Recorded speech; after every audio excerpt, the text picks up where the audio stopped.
எனக்கு orphanage, NGO, voltage ஹோம்ஸ்லேருந்துலாம் கொஞ்சம் கதைகள் வரும். அதில் ரொம்ப தாக்கத்தை ஏற்படுத்தின கதை இது. இந்த கதையை கண்ணு மூடி கேட்க ரெடியாக இருக்கீங்களா? நான் நான் யாருன்னு எனக்கு தெரியாது. என்னுடைய ஆசிரமத்தில் எனக்கு வச்ச பெயர் ஜோசப். எனக்கு ஒரு 4 வயசு இருக்கும்போது தான் என் பேரண்ட்ஸ் இங்கே கொண்டாந்து விட்டுட்டு போயிட்டாங்களாம். எனக்கு ஒரு பக்கம் கண் வந்து சரியாக தெரியாது. என் 10 வயசு இருக்கிற வரைக்கும் நான் ஒரு ஆசிரமத்தில் வளர்ந்தேன். அந்த ஆசிரமம் எனக்கு ரொம்ப பிடிக்கும். கரெக்டாக நம்ம வேலை செஞ்சால் கரெக்டாக நமக்கு சாப்பாடு கொடுத்துருவாங்க. டெய்லி 1 மணி நேரம் டிவி பார்க்க விடுவாங்க. மாசத்துல ஒரு 2 டைம் புது படம்லாம் போட்டு காட்டுவாங்க. ஒரு 8, 7 வயசு ஆனாலே நம்ம காலையில் சீக்கிரம் எழுந்திரிச்சு ப்ரஷ் பண்ணிவிட்டு நமக்கு கீழே வயசில் இருக்க பசங்களெல்லாம் ஒழுங்காக பார்த்துக்கணும். ஒரு சில டைம் ஹெல்ப்புக்கு வர அக்காலாம் லீவ் போட்டுட்டாங்கன்னா கை குழந்தைங்கள கூட கம்ப்ளீட்டாக பார்த்துக்கிற மாதிரி இருக்கும். ஸோ இந்த மாதிரி நல்லா பார்த்துக்கிட்டா எங்களுக்காக பிஸ்கெட், சாக்லேட்ஸ்லாம் எக்ஸ்ட்ரா கொடுப்பாங்க. நான் அங்கேயே சின்ன வயசுலேருந்து வளர்ந்ததுனால எனக்கு ஏதாச்சும் ட்ரெஸ் தேவைப்பட்டால் நான் முன்னாடியே சொல்லி வச்சுருவேன். இந்த பழைய ட்ரெஸ்ஸோ புது ட்ரெஸ்ஸோ கொண்டு வந்து கொடுத்தாங்கன்னா என் சைஸை ஃபஸ்ட்டே எடுத்து வச்சுருவாங்க. நான் கரெக்டாக வேலை செஞ்சால் அந்த ட்ரெஸ்ஸையும் ஃபஸ்ட்டு என்கிட்ட கொண்டு வந்து கொடுத்துருவாங்க. எங்களுக்கு இதெல்லாம் ரொம்ப ஹாப்பினஸ் கொடுக்கும். எனக்கு 10 இயர்ஸ் கம்ப்ளீட் ஆகும்போது நான் வளர்ந்த ஆர்ஃபனேஜை வந்து க்ளோஸ் பண்ணிட்டாங்க. அங்கே ஏதோ லீகல் இஷ்யூஸ் வந்துருச்சுன்னு. ஒரே ஆசிரமத்தில் ஒன்றா வளர்ந்த எங்களை இப்போ ஸ்ப்ளிட் பண்ணி கவர்மெண்ட் ப்ரைவேட்டுன்னு பிரித்து போட்டுட்டாங்க.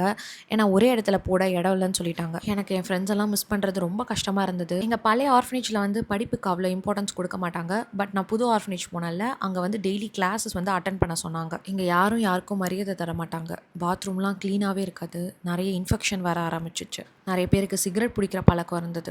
வெளியிலேருந்து கொண்டு வர சாப்பாடெல்லாம் ஒழுங்காக எங்களுக்கு டிஸ்ட்ரிபியூட் பண்ண மாட்டாங்க. Biscuit packets, chocolate packets, stationery things, டெக்ஸ்டைல்ஸ்னு ஏதாச்சும் கொண்டு வந்து கொடுத்தாங்கன்னா அதை கொண்டு போய் இவங்களே வெளியில் விற்றுருவாங்க. ஃபங்க்ஷனில் மீந்த சாப்பாடெல்லாம் கொண்டு வந்து கொடுக்குறோன்னு இன்ஃபார்ம் பண்ணாங்கன்னா அதோட குவான்டிட்டியை பொறுத்து தான் எங்ககிட்ட வரும். நிறையா இருந்தால் எங்களுக்கு வரும், கொஞ்சம் இருந்தால் அவங்கவுங்க வீட்டுக்கு டிஸ்ட்ரிபியூட் ஆகி போயிட்டே இருக்கும். அங்கே நிம்மதியே இல்லை. அங்கேருந்து எப்படியாச்சும் வெளியில் போகணும். அதுக்கு நல்லா படிக்கணும். ட்ரைனிங்காக நிறைய பேர் வெளியிலேருந்து உள்ளே வந்து சொல்லி தருவாங்க. அவங்க கொடுத்த கைடன்ஸ்னாலேயும் மோட்டிவேஷன்னாலேயும் நான் நல்லா படித்தேன். எனக்கு ஸ்பான்சர்ஷிப் கிடச்சிச்சு. அதை வச்சு நல்லா படித்து வேலைக்கும் போனேன். இதுக்கப்புறம் எனக்குன்னு ஒரு குடும்பத்தை ஏற்படுத்திக்கணுன்றது தான் என்னுடைய ஆசை. கடவுள் புண்ணியத்தால் எனக்கு ஒரு பொண்ணு கூட காதல் ஏற்பட்டுச்சு. அவங்களுக்கு வயசு 23, எனக்கு வயசு 26. அந்த பொண்ணு வீட்டில் நாங்கள் லவ் பண்ணுறது தெரிஞ்சதுக்கப்புறம் அவங்க வீட்டில் பேசுகிறதுக்காக கூப்பிட்டாங்க. நானும் டிப்டாப்பாக ரெடியாகி போனேன். அவங்க பார்த்தோன்னே தெரிஞ்சுக்கிட்டாங்க எனக்கு ஒரு கண்ணு சரியாக தெரியாதுன்னு. அப்புறம் உட்கார வச்சு என்னை நிறைய கேள்விகள் கேட்டாங்க. அவங்க கேட்கவே புரிஞ்சிருச்சு அவங்களுக்கு என்னை பிடிக்கலன்னு. அவங்க சொல்ல வர்றது என்னென்னா, எனக்கு குடும்பம் இல்லை, நான் எங்கேருந்து வந்தேன்னு அவங்களுக்கு தெரியாது. ஒருவேளை அவங்க பொண்ணை கல்யாணம் பண்ணிட்டு போய் நான் ஏதாச்சும் பண்ணிவிடுவோன்னு பயந்தாங்க. நான் ரொம்ப கான்ஃபிடென்ட்டாக உங்கள் பொண்ணை நல்லா பார்த்துப்பேன், உங்கள் கண்ணு முன்னாடியே தான் வச்சுப்பேன், எனக்கும் ஒரு குடும்பம் தேவைப்படுது, நான் கண்டிப்பாக உங்களுக்கு நல்ல ஃபேமிலி மெம்பராக இருப்பேன்னு சொன்னேன். அதுக்கு அவங்க என்னை பார்த்து சொன்னாங்க, உனக்கு வாழ்க்கை கொடுக்கறதுக்காப்பா என் பொண்ணை நான் பெற்று வச்சுருக்கேன்னு. நான் நிமிர்ந்து அவங்கள பார்த்தேன். அவங்களோட எண்ணமும் அதுவாக தான் இருந்தது. சரின்னு அந்த வீட்டை விட்டு வெளியில் வந்துட்டேன். நான் அந்த பொண்ணுக்கிட்ட பேசுகிறதுக்காக அதுக்கப்புறம் ரொம்ப ட்ரை பண்ணேன். பட் அவங்க பேச விருப்பம் இல்லைன்னு சொல்லிட்டாங்க. நான் மேரேஜ் சைட்ஸில் ரெஜிஸ்டர் பண்ணி எனக்காக பொண்ணு தேட ஆரம்பித்தேன்.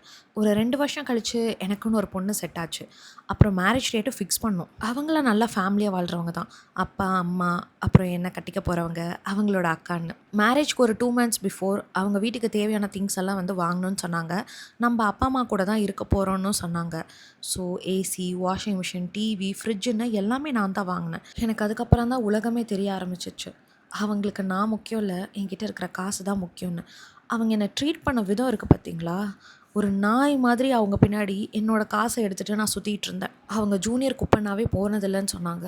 அங்கே என்னையும் கூட்டிகிட்டு போய் அவங்க நிறைய சாப்பிட்டாங்க. 3500 பில் வந்துச்சு.